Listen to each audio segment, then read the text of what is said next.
You ask Tiger to solve. This deals with linear equations with one unknown. The final result is a equals 12. Let's solve it step by step. Simplify the expression. Expand the parentheses. Simplify the arithmetic. Group all constants on the right side of the equation. Add 32 to both sides. Simplify the arithmetic.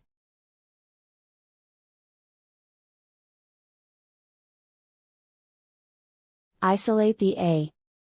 Divide both sides by 4. Simplify the fraction. Find the greatest common factor of the numerator and denominator. Factor out and cancel the greatest common factor. And so the final result is a equals 12.